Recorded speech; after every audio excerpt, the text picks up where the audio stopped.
আগামী 21শে ডিসেম্বর থেকে 25শে ডিসেম্বর পর্যন্ত ত্রিপুরার আগরতলা নেতাজি সুভাষ বিদ্যানিকেতনের ময়দানে শুরু হতে যাচ্ছে 5 দিনব্যাপী পেটুক 3 সমাবেশ।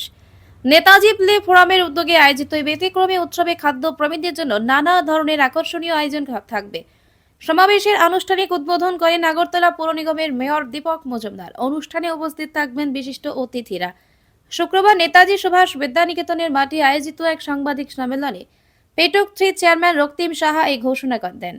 সংবাদ সম্মেলনে তিনি জানান, সমাবেশে বিভিন্ন ধরনের স্থানীয় আন্তর্জাতিক খাবারের স্টল থাকবে, যা ত্রিপুরার খাদ্য সংস্কৃতিকে তুলে ধরার পাশাপাশি স্থানীয় উদ্যোক্তাদেরও উৎসাহিত করবে। এছাড়া অনুষ্ঠানে থাকবে সাংস্কৃতিক পরিবেশনা ও বিনোদনমূলক কার্যক্রম। সাংবাদিক সম্মেলনে আবারও উপস্থিত ছিলেন পেটুক 3 কোষাধ্যক্ষ যিশু সাহা এবং কনভেনার প্রশান্ত সূত্রধার। উল্লেখ্য, পেটুক 3 সমাবেশ শুধুমাত্র খাদ্য উৎসব নয়, এটি একটি মিলন মেলা, যেখানে সমাজের বিভিন্ন শ্রেণীর মানুষ একত্রিত হয়ে ত্রিপুরার সমৃদ্ধ সংস্কৃতির সঙ্গে যুক্ত হতে পারবেন।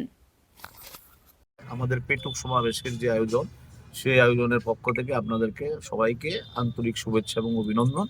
আমাদের এই পেটুক সমাবেশ 3.0 যেটা এবার 21 থেকে 25 তারিখ যেটা উদ্বোধন হতে যাচ্ছে, সেটার ব্যাপারে বিস্তারিতভাবে আমাদের পেটুক সমাবেশের যে চেয়ারম্যান আছেন উনি আপনাদেরকে বিস্তারিতভাবে জানাবেন।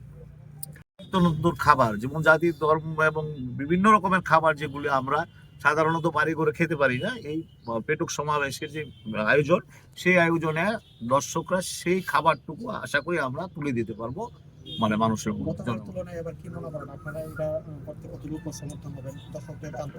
গতবারের তুলনায় এবার দর্শক আরো বেশি হবে, জনগণ আরো বেশি আসবেন এবং আনন্দ উচ্ছ্বাস সমেত আমাদের যে সাংস্কৃতিক প্রোগ্রাম থাকে কন্টিনিউ 5 দিন ধরে যে প্রোগ্রামগুলো হবে সেগুলো উপভোগ করতে পারবে এবং আনন্দ যথেষ্টভাবে মানে জনগণ এখানে এসে আনন্দ উপভোগ করতে পারবে এবং খাওয়া দাওয়ার আনন্দ তারা উপভোগ করতে পারবে।